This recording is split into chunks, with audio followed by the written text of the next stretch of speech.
सुलभ।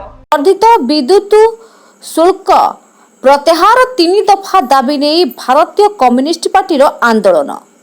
सारा राज्य रे कोरोनार आघात माड़े जनसाधारण सर्वशांत हो सारी बेले सरकार विद्युत शुल्क वर्धित माड़ लोकों मन में आतंक सृष्टि करिछि। एने विभिन्न संगठन पक्षर सारा राज्य रे आंदोलन देखा देछि।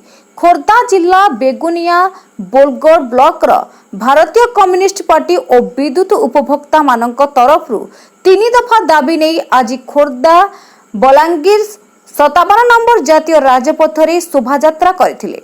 दाबी गुड़िक हेला वर्धित विद्युत शुल्क ह्रास करबा, 2 रे खटिखिया मेहनत बा चाषी आदिवासी हरिजन मानकु सुलभ मूल्य रे विद्युत जोगाई देबा, विद्युत कार्ड बंद करबा एवं पूंजीपति बड़ बड़ शिल्प कारखाना को विद्युत बकेया प्रत्याहार करिया पई दृढ़ दाबी करथिले। राजा सुनाखड़ा स्थित विद्युत ऑफिस सामने विद्युत वर्धित प्रत्याहार करबा दाबी नहीं नारा देथिले। परे विद्युत कर्मचारी को मुख्यमंत्री को उद्देश्य रे दाबी पत्र देथिले।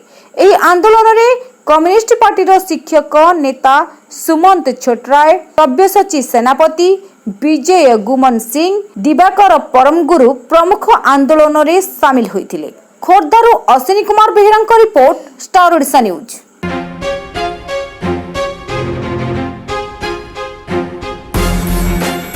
हम चैनल को लाइक करंतु, शेयर करंतु और सब्सक्राइब करंतु और बेल आइकन को दबाइबा पे भूलंतु नहीं।